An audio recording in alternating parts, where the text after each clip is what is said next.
PowerPoints. I'm pretty sure PowerPoints are dead, kind of like radio, kind of like newspapers. I remember PowerPoints growing up. That was like our hottest topic. We had to learn about it. In college, we presented 100% on PowerPoints. I personally have not used a PowerPoint in years. But today, our expert on PowerPoints will be Emily, and she's going to divulge, obviously, how she got to where she's at, but why PowerPoint is still a thing, and probably why you should hire her, because I will be if I need to do a PowerPoint. Without further ado, Emily, welcome to the show. Oh, thank you so much for having me. That was such a sweet introduction. I loved it. You're right. Well, good. I think before we dive in and give everyone the secrets of PowerPoint, which you're going to have to turn my vision on that one, but yeah. Let's talk through how you even got to where you're at today. Let's start from the beginning. I mean, the way beginning, or like where I started in design? Yeah, right out of the womb. I want to know how it felt, Yeah. Okay, so I was just a child that broke everything. Why? Because I had this creative curiosity. Now I can articulate it as that. I wanted to see how things work. I wanted to understand what was underneath. Like literally, I remember like piggy banks and picking them up and wanting to know how you got the money out, right? But like, I was also the biggest klutz I've ever, well, now my daughter follows in me, but like we're two of the biggest klutzes. So like I'd be holding this thing in a store and it would drop.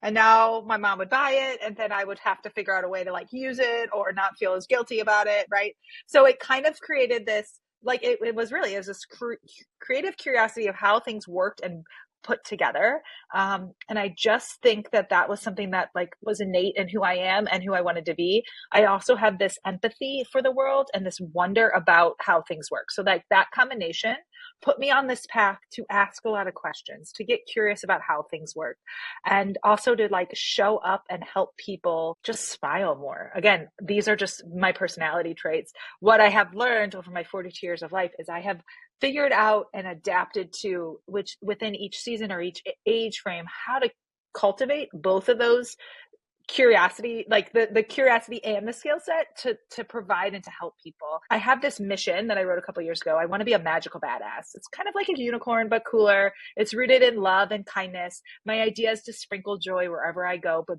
more importantly, it's to empower people to feel confident and to shine their light brighter, right? Like we don't get dim. Like the room doesn't get dimmer when I spread my light. It actually starts to illuminate more. And so I fell into this, I used to think PowerPoint was a bad word too. So you're not hurting my feelings. I fell into this world of PowerPoint because PowerPoint is a platform that people didn't like, but they really needed it. And I worked in the agency world for a long time and I worked with marketing, right? You're creating these campaigns, you're making people do something, you're feeling something, but I never knew what they did at shelf when they purchased it, how they felt, what they responded to.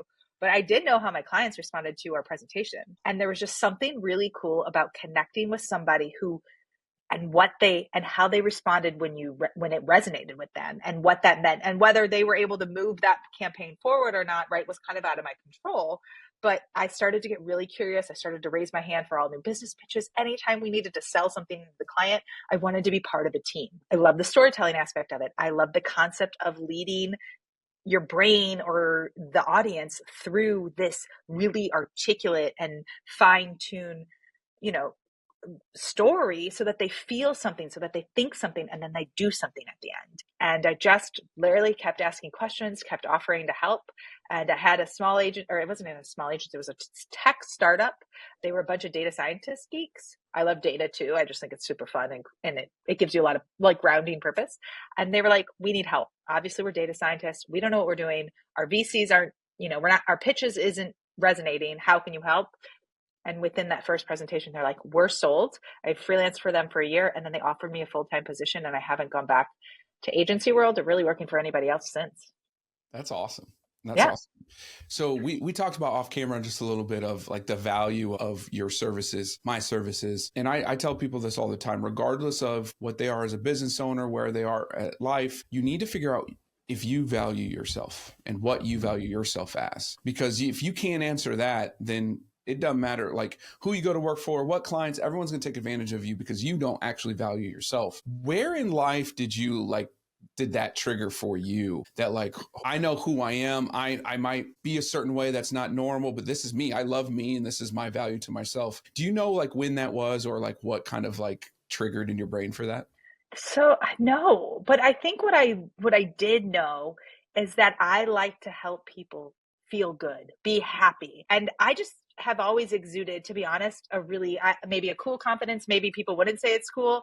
I used to think it was like, you wanted to stand out, you wanted to be different, but you wanted to make your presence known. And I loved being part of that, or being in a group that we did that. I was a cheerleader in high school, right? I was on boards of things. Like, I like to collaborate and bring things together.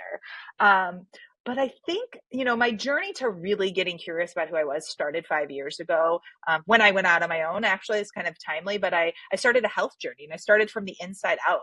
And now, and I still meet with I actually talked to her earlier today. I still meet with my health coach every week. I talk for 15 to 20 minutes because I need that outward conversation, that verbal processing, that reassurance that, like, it's not going to be perfect, even though I'm always going to strive. Like, what am I, a recovering perfectionist? But the idea that, like, I know I'm good at things. And when I can say I'm good at things, it helps me let other people know that they're good at things. And that's the magic that I love to share. Again, like we kind of said, the idea that I can help somebody have more confidence, which then in turn lets them shine brighter, do their work better, feel more confident. And whether they take mine or they borrow my confidence in them, it's such a win-win. Have you heard of the book, 15 Commitments of a Conscious Leader by Jim Detner? Okay, so 2023 was really tough for consulting. And I took that year to reflect. What did I like doing? What did I want to do? What was I good at? And if I'm going to tell people I'm available, I want to tell them I want to do the work I want to do. I got this book introduced to me, and he starts talking about this concept of zone of genius. And that's when I realized this is my sweet spot. It's not just that I'm good at it, it's that it lights me up. And when I say that I geek out about data and I geek out about PowerPoint, there is no shame in that anymore, because it's true. And so, like, if I don't hone in my truths, how does anybody else know what I'm good at?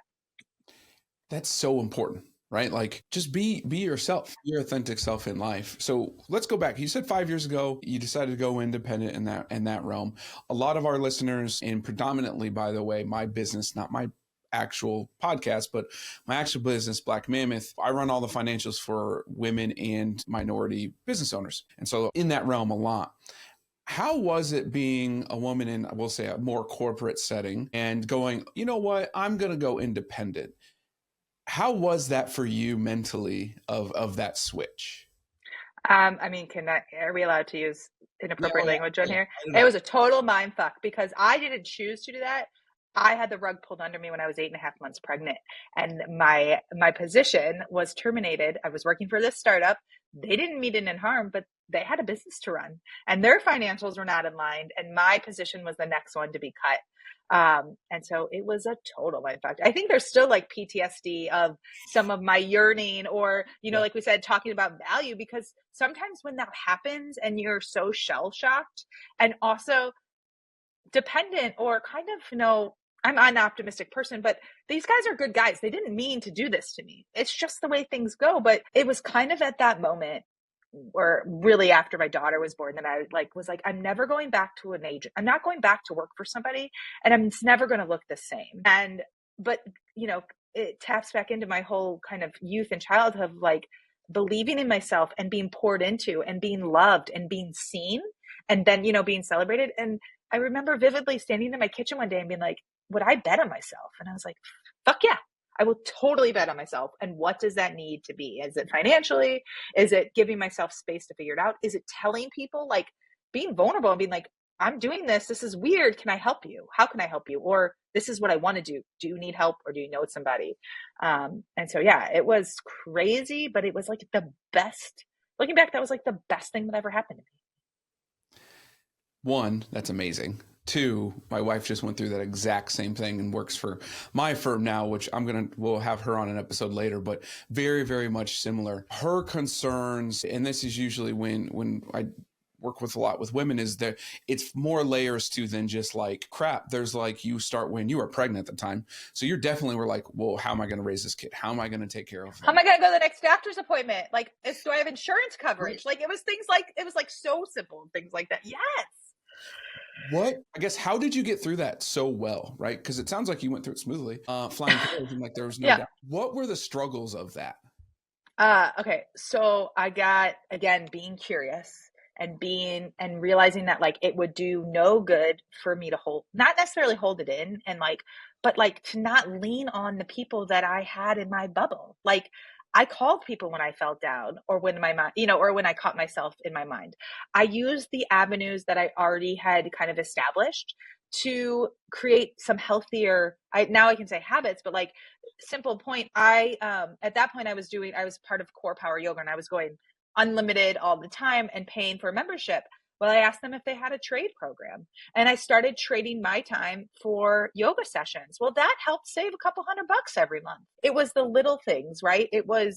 I started, instead of being like, oh shit, I don't work anymore. It was like, okay, well, my son's not going to go to full-time daycare anymore. Guess what? Now I get a little bit more time with him, and like as a mom, you get really sentimental. So I was like, this is where we're at. I negotiated my computer, so I didn't feel that financial. So for me, it was like, it wasn't so, it was mentally, but it was the financial stress that I really was trying to navigate. I got really, started cooking a lot more, just cutting back and realizing these important things. But it really was kind of reminding myself it's just a season, and having a team, my husband, my parents, my sisters, and good friends who I could lean on, who I could say like, can you go on a walk? Like, you can't go to lunch. I don't really want to grab coffee. I'm pregnant, but like, can you go on a walk?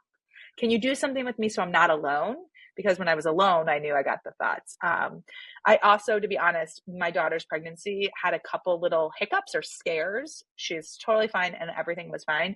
But it gave me a really amazing perspective that like, and I think even now with where life is and there's a lot going on in the world, is like, if we're healthy and we have people we love close by, like that's really all that matters. And you can get caught up and you can get all these things, but it's really about like, yeah, it's really about who you've got in your corner, and if you're healthy, and how you can create that happiness around it. Truly does take a team. Like Yeah. everyone says, it takes a village. It does. You have to have a team. No successful person's done it alone.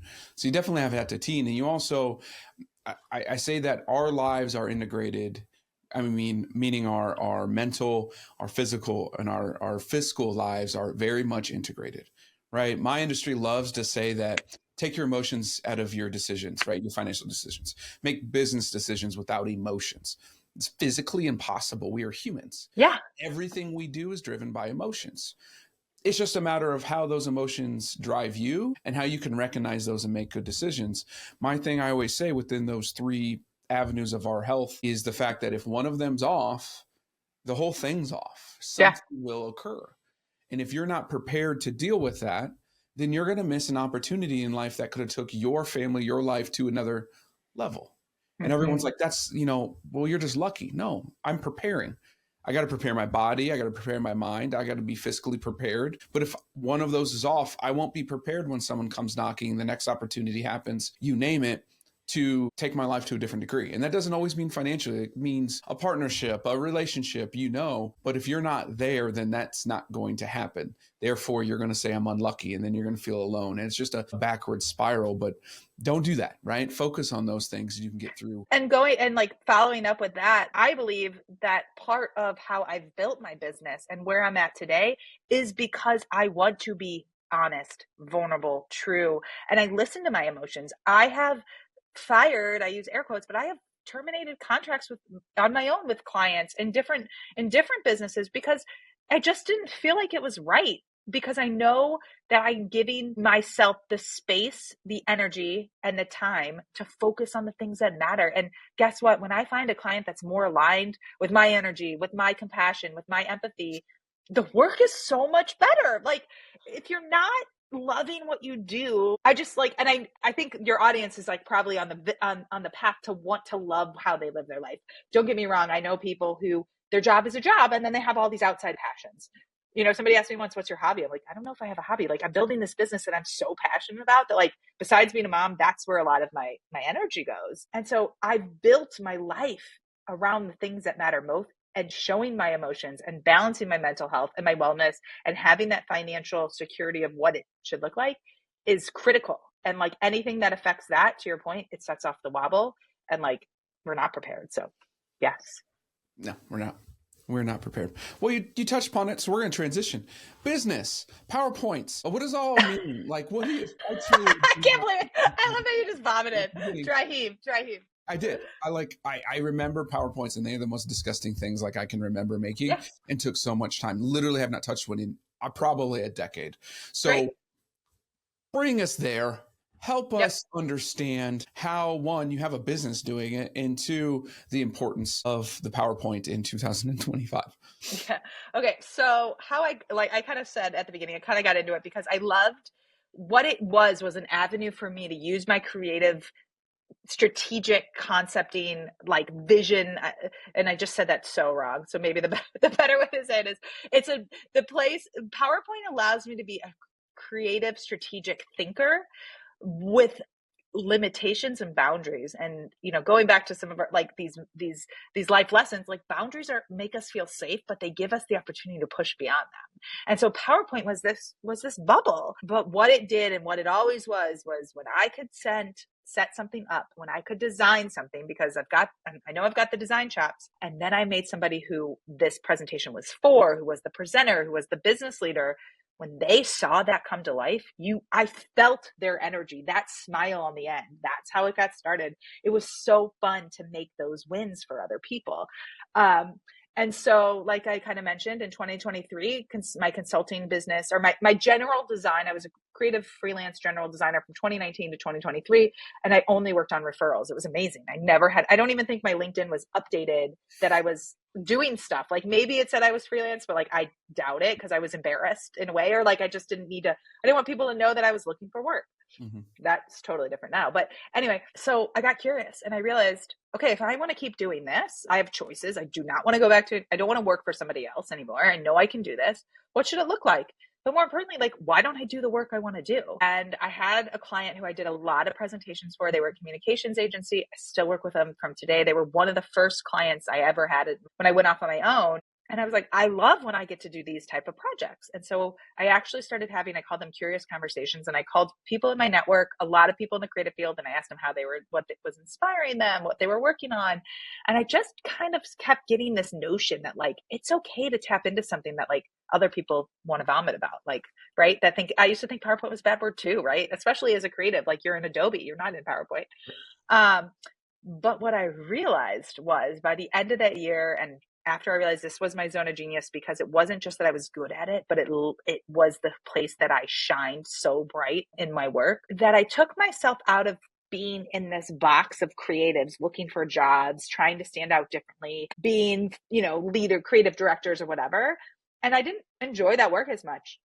But when I said all I do is PowerPoint, I now can offer my services to so many more people.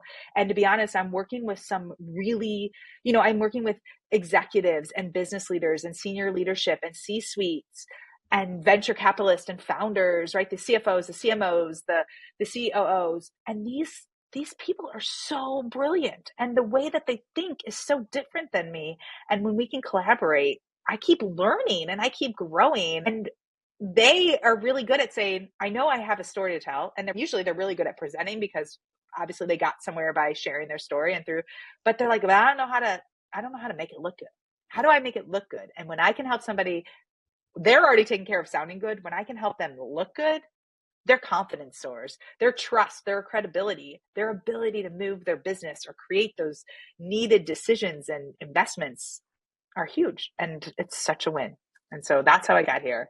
I realized the power of niching actually opened the door for so many more things, and I won't ever look back. All right, PowerPoint queen. How does it all work, right? I know how PowerPoint works and I know I can build them, but it sounds to me like you take more of the strategic marketing brain side of it, yeah, the storytelling side, as opposed to like, if I word vomited it to you, this is what I need, and you just kind of pull it. What is your process and what does it look like? Okay, I'm going to ask you to stop, because I probably am going to never take breaks because I get so excited about it. So pause me when we need. It starts with when my clients come to me, I say, who's your audience? What do you want them to think, feel, and know? Think, feel, and do at the end, right? You've got to start with the end in mind. It's just like goal setting.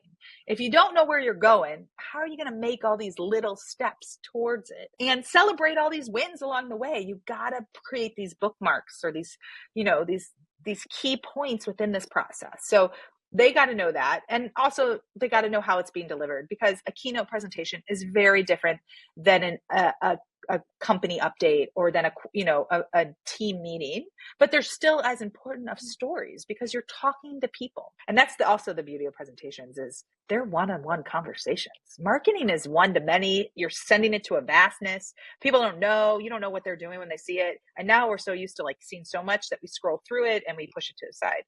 But when you can have a real conversation with somebody, when you can create that authentic connection, I think that's one of our most universal truths is we all want to feel seen, heard, right, and connected.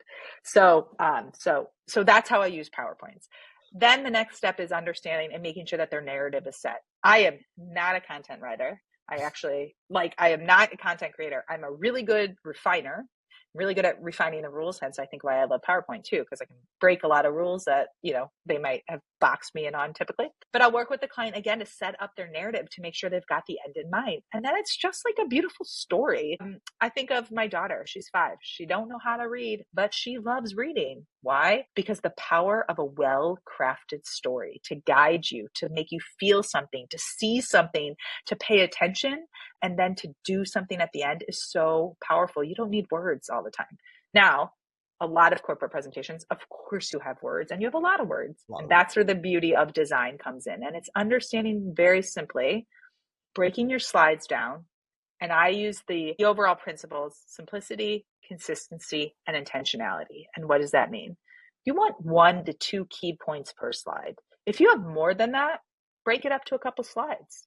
It gives your audience the space to digest information and to listen to what you're saying versus reading ahead or getting lost because they're not paying attention because they're overwhelmed by what your visuals are. Again, your visuals should be the support of who you are. You're the star of the show. And so once you have those simple things and you have that balance, you have the space to give some visuals or give yourself space to design your visuals. It's about communication hierarchy. Headlines should be short and really hit on what that slide is about, right? It's not just a summary. It's Q2 results that led us to do this.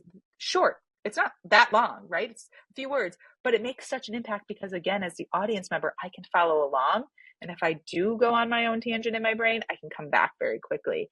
It's using bolding and stylizing your bullets and italicizing things that help audiences stay focused. They understand what's important and what's being supported. There's also this beautiful exercise I always encourage people to do is keep cutting words until it doesn't make sense anymore. And then you add that last word back in. And that's usually your sweet spot for how much content you need on a slide. I mean, ideally it's like 6 to 8 lines per slide. But again, sometimes in different industries too, those just aren't the norm. And we're used to thinking that if we over communicate, it actually shows our credibility. But there's actually this cool confidence that if you don't overshare, you actually show how good you really are at knowing this information because you're sharing the right information and they're not going to ask you the questions because they're confused. Does that make sense? Yeah. And then with design, again, I can say it's simple, but it's being simple and it's being consistent.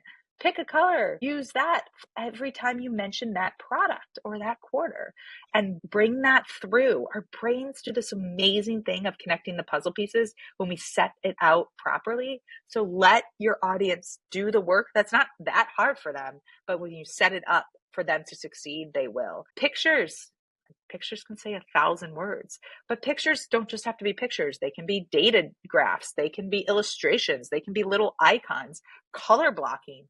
Giving yourself the ability to break content up and make it digestible is critical to really stylizing and designing your slides for impact. And then it's delivery, but at that point, it should be a no-brainer because you spent time to know your audience. You've crafted your narrative. You feel really good about it, and you have this beautiful presentation. You've already created this trust and this simplicity of what your story can be, and you get to shine, and it's awesome. Sounds like it takes a lot of time though. I remember building PowerPoints, it takes forever. That's what I save my clients. I will say I help my clients, right? I have my investment in client time from kickoff to final delivery is usually under 3 hours versus 20 hours of their work, right? So it's the value, I'm giving back time, there's no, and now they get to do the work they want to do versus being overwhelmed and being stuck in this world of PowerPoint that they usually don't like either. That's amazing. One, your speed and efficiency, but that's usually the hook, the hiccup of all of it, right? Is it just takes too much time. I mean, I do that like even with my own client stuff. Like I don't have a PowerPoint. I don't have a lot of salesy materials because it's me like selling myself. So if I can speak to you and connect with you, that's really what matters. But people like deliverables. But every time I think about doing one of those, I'm like, I don't have the time, and the time's important. So that's amazing that you shave off. Oh, hell, for me, it'd feel like a year's worth, but for others, maybe just 10 to 20 hours. But for me, Yeah. Well, and then the return on investment is so much. Like one of my favorite case studies is I got a white paper, like Word document outline of slides. I think we ended up with 17 slides at the end. It was under 3 hours of time because every time we met, we were very efficient. I don't require my clients to like write emails crafting their feedback. Like, get me on a Zoom call to your point. Let's talk through it. Let me show you my screen. Let's iterate together. He used it in one presentation and he got $300,000 investment secured. He spent $5,000. So he not only saved his time, but the payoff and the ease of what he sold, that was in one presentation. Like you can't make that stuff up. It's awesome. You can't. You cannot. And that's flawless right there. That's just flawless. I like asking this question. Okay. So we've been through your story. We've been through what you do every day for business. And I ask my clients this and almost every guest this. What was your first money memory? Money memory. That's an interesting one. Okay. So I used to dance a lot, and down the street from my dance studio was a pharmacy. And I remember my mom giving me like $1 on Saturdays to go and get snacks during our dance breaks, because we would be there for a few hours, but we'd always have like a little hiccup where we could go and, get our sugar crush. And I just remember buying Airheads and like trying to figure, because that was like, I got 4 Airheads for $1. So like, that's one of my earliest memories. Yeah, that's so funny. When you reflect back on that memory, first of all, you can't spend $1 anymore and get almost like any type of candy. I love inflation for that. When you think back about that money memory and the emotions that brought it up, how do you think that's affected, or negatively or positively, decisions through finances throughout your life? Yeah, I think it's about the value, to your point of like what I can get and how far this is going to go. Another early memory, I just remember a friend, and we were older, but we were shopping on our own. So we were in our teens, and she was like, will I wear this shirt 3 times? Because is it worth $10? Let's say it was $30. Is it worth $10 every time I wear it? And that makes so much more sense. Now, as an adult and as a parent, money and the way I spend it, it feels so different now than when it was in my own. I mean, even money memories, like I used to hate leftovers until I left college, and I was like, leftovers are great. You want to send me home with food from some home cooking leftovers? Even better. But yes, I will always take leftovers. How far can I make this stretch? But yeah, I think there's such an adventure in trying to be not frugal, but be mindful of how we spend. Yeah. And now as a business owner, even more so, because it looks different, right? You don't have that security coming in every 2 weeks. Right. Absolutely. That was always a fun one. That was always fun. I love it. But yeah, I'm sure there's earlier memories, but that one's a good one. Because maybe the broken piggy banks I used to have too, but I don't remember the money in them. I just remember breaking them. Yeah, I was gonna say, I bet you just remember breaking them. You know what? Sorry. I also remember making a cash register with my dad, like old school. Like it was just a box with spaces that looked like that looked like for dollars and coins, and playing store with my best friend growing up. So like money was fun then. It wasn't about spending, but yeah. Anyway, that's funny. That's awesome. That's awesome. All right. As we wrap it up, last question that I ask of you is, what is one concept, idea, strategy, whatever you want to call it, that you can provide for our listeners that will help them take that next step in their journey, whether it's their life journey, wealth journey, business journey, who knows? What's one thing you can leave them with? Stay curious and ask a lot of questions. There's no shame in asking or wanting to know why or how or who, for sure. Those conversations are the best. Stay curious. I love that. My brain works that way too. So I'm sure we could go down a lot of avenues, because I don't know how things work and why. And then I move on. Like that's. Yes. Oh my God. Just had this conversation. But what I think it allows you to do is be a lifelong learner. And like, isn't that the best? Like, I don't ever want to be an expert. I mean, I want to be an expert at things, but like, I never want to stop learning, like getting more fine tuned in the things that I'm passionate about. It's so fun. But yeah, if I throw them to the wayside, I still learn something. I'm sure it will pack me. I just don't. Yeah, Yes. I don't hold on to it. I love that. Absolutely. Well, how can everyone reach you? Because we always tell everybody, hey, like, share, subscribe, not for the algorithm, because we don't believe in that shit, because it never works for us anyway. It's more along the lines of because you're communicating to us and we are here to help and we want to help you as much as we can. So how can people reach out to you? How can they find you? What's the best way? So my website is a great place to start to learn more about my business. I am emilyschneider.com.